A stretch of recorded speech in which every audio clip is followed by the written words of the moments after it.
आज की क्लास में हम लोग इम्यूनिटी यानी प्रतिरोधन या प्रतिरोधन शक्ति के बारे में पढ़ेंगे। प्रतिरोधन शक्ति क्या होती है, ये भी शॉर्ट नोट में ज़्यादातर पूछा जाता है। और इम्यूनिटी के बारे में तो अभी आपने पिछले कुछ टॉपिक्स में इम्यूनिटी शब्द के बारे में खूब सुना है, तो आज हम लोग इम्यूनिटी पे डिस्कस करेंगे। इम्यूनिटी क्या चीज़ होती है, तो मैं इम्यूनिटी की परिभाषा पहले बता देता हूँ। प्रतिरोधन शक्ति उसे कहते हैं जो एंटीजेनिक तत्व जिसमें बैक्टीरिया, वायरस या अन्य कोई पदार्थ हो सकता है को पहचानने, नष्ट करने या हटाने का कार्य करती है, उसे हम प्रतिरोधन शक्ति कहते हैं। प्रतिरोधन शक्ति में एंटीजन और एंटीबॉडी का महत्वपूर्ण रोल होता है। मैं अभी आगे थोड़ी देर में एंटीजन और एंटीबॉडी के बारे में भी बताऊंगा। और इसी क्रम में मैं आगे बढ़ूं तो प्रतिरोधन शक्ति एक महत्वपूर्ण एक तरह से ये शरीर के लिए बहुत महत्वपूर्ण रोगों से लड़ने की क्षमता हमें देता है। और प्रतिरोधन शक्ति दो प्रकार की होती है। एक होती है नेचुरली, जो माता के गर्भ से या आनुवांशिक अपने आप स्वतः ही शरीर में उत्पन्न रहती है, और जो एक्वायर्ड यानी कि अर्जित की हुई होती है, जिसे हम शरीर की स्थिति के अनुसार, जैसे रोग कोई लग गया या कोई किसी प्रकार की शारीरिक विकृति उत्पन्न हो रही है, तो उसमें अपने आप स्वतः ही एंटीजेनिक मतलब इम्यूनिटी को डेवलप कराया जाता है। और इसी पे आज हम लोग थोड़ा डिस्कस करेंगे। तो जैसा कि स्क्रीन पे आप देख रहे हैं कि प्राकृतिक प्रतिरोधन शक्ति यानी नेचुरल इम्यूनिटी, इसमें लिखा है कि इस प्रकार की प्रतिरोधन शक्ति माता के गर्भ से ही बच्चों में जीवन भर बनी रहती है। तो इसको शॉर्ट नोट में एक लाइन में ही लिख के इस तरह कर दिया है। प्राकृतिक प्रतिरोधन शक्ति का मतलब सिर्फ इतना होता है कि आनुवांशिक माता के गर्भ से शरीर में अपने आप नेचुरली बनी रहती है। अगर इसको हम एग्जाम्पल के तौर पे यहाँ पे लिखा हुआ रेंडर पेस्ट और टाइफाइड, ये दो चीज़ें अलग अलग लिखी हुई है, तो हम ये कह सकते हैं प्राकृतिक प्रतिरोधन शक्ति में रेंडर पेस्ट इंसान को कभी नहीं होता है, टाइफाइड इंसान को होता है। तो हमने रेंडर पेस्ट और टाइफाइड का एग्जाम्पल इसलिए लिखा हुआ है कि जैसे कि जानवर और इंसान के बीच में कुछ रोग ऐसे होते हैं या कि वो इंसान को अगर है तो जानवर को नहीं होंगे, और जानवर को है तो इंसान को नहीं होंगे।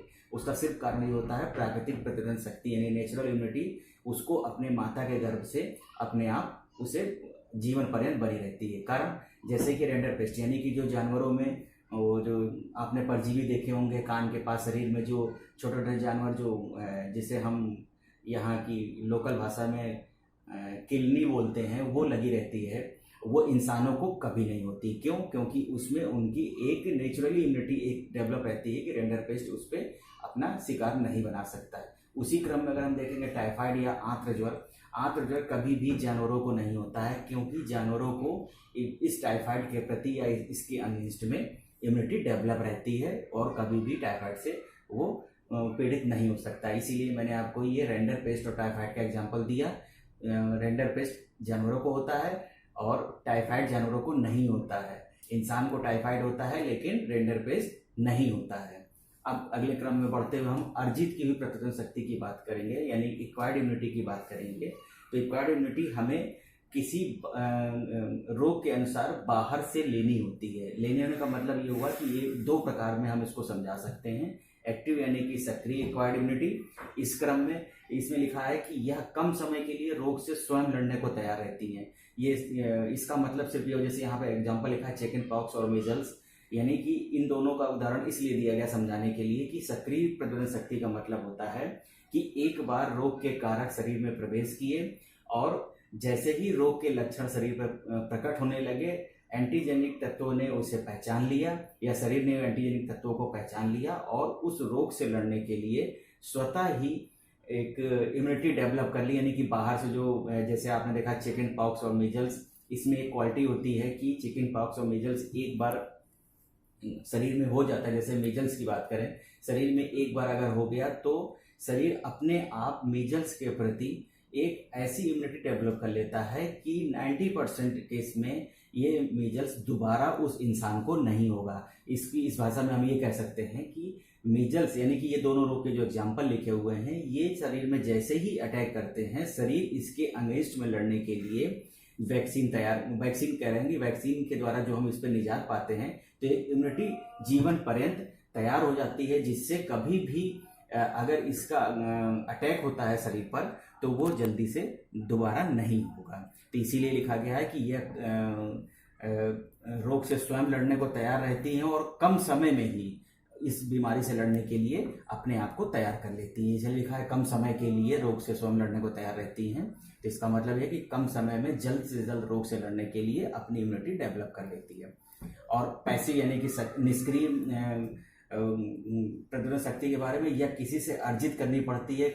इसका मतलब सिर्फ लिखा है डिप्थीरिया एंटीटॉक्सिन, जैसे सी डिप्थीरिया कम समय के लिए, क्षण मात्र के लिए या कुछ सप्ताह या कुछ दिन के लिए यह इम्यूनिटी डेवलप की जाती है। जैसे ही रोग का लक्षण समाप्त हुए वो अपने आप स्वतः ही निष्क्रिय हो जाती है या समाप्त हो जाती है। तो यह किसी से अर्जित करनी पड़ती है। जैसे इसमें लिखा है डिप्थीरिया एंटीटॉक्सिन, यानी कि डिप्थीरिया से पीड़ित जो भी व्यक्ति रहा उसको उसके एजेंट के कुछ हानिकारक तत्वों को समाप्त करके वैक्सीन तैयार कर ली गई और उस वैक्सीन से दूसरे किसी पीड़ित का इलाज किया गया, तो उससे उसमें उस रोग से निजात मिल गई।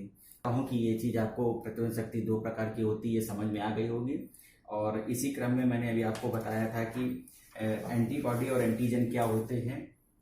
तो एंटीबॉडी और एंटीजन का मतलब होता है कि ये एंटीबॉडी जो होते हैं प्रोटीन होते हैं और शरीर की प्रतिरोधक शक्ति को मजबूत बनाने का काम करते हैं, और ये बी लिम्फोसाइट सेल्स से इनका निर्माण होता है। और एंटीजन जो होते हैं, जिसको हिंदी में प्रतिजन बोलते हैं, शरीर में प्रवेश करने वाली कोई भी विजातीय वस्तु जिसे शरीर पहचान लेता है वो एंटीजन का कार्य होता है, जिसे हम WBC के नाम से भी जानते हैं। ये सुरक्षा कवच का कार्य करती है। तो आशा करता हूँ कि आपको ये इम्यूनिटी के बारे में समझ में आ गया होगा। और अगर इसको शॉर्ट में अगर हम बोलें तो यह 2 प्रकार की होती है, एक्टिव और प्राकृतिक और अर्जित की हुई। तो प्राकृतिक में आपको मैंने समझाया कि जानवर और इंसान के बीच में एक कड़ी के रूप में समझाया कि कुछ रोग ऐसे हैं जो इंसान को होते हैं लेकिन जानवरों को नहीं हो सकते हैं, अगर जानवर को हो रहे हैं तो इंसान को नहीं हो सकते हैं। प्राकृतिक के बारे में नेचुरल अर्जित की यानी एक्वायर्ड इम्यूनिटी के बारे में मैंने आपको अभी थोड़ी देर पहले बताया। 2 प्रकार की होती हैं, पैसिव और एक्टिव। इसमें एक्टिव में होता है कि रोग में कम समय में ही रोग को पहचान करके उससे लड़ने के लिए इम्यूनिटी डेवलप की जाती है और जीवन पर्यंत उस बीमारी से लड़ने के लिए इम्यूनिटी शरीर में डेवलप हो जाती है। और अर्जित में ये होता है कि जो सीजनल बीमारियां जैसे कि कॉलरा हुआ या एग्जाम्पल तौर पर डिप्थीरिया के बारे में मैंने बताया कि ये रोग ऐसे हैं कि कम समय के लिए ही रोग का एक अनुकूल वातावरण में रोगी इंसान को अपनी चपेट में लेता है और वैक्सीन के द्वारा उस पर इलाज पाई जाती है, लेकिन कुछ समय बाद वह स्वतः ही निष्क्रिय हो जाती है, समाप्त हो जाती है। और आशा करता हूँ कि आपको इम्यूनिटी के बारे में ये समझ में आ गया होगा। और जिसे भी इसमें कोई समस्या उत्पन्न हो रही हो कमेंट बॉक्स में कमेंट अवश्य करें। और यह भी एक शॉर्ट नोट इम्पॉर्टेंट टॉपिक है, कृपया कॉपी में इसको ज़रूर नोट डाउन करें। और जहाँ भी समस्या हो हमें कमेंट बॉक्स में कमेंट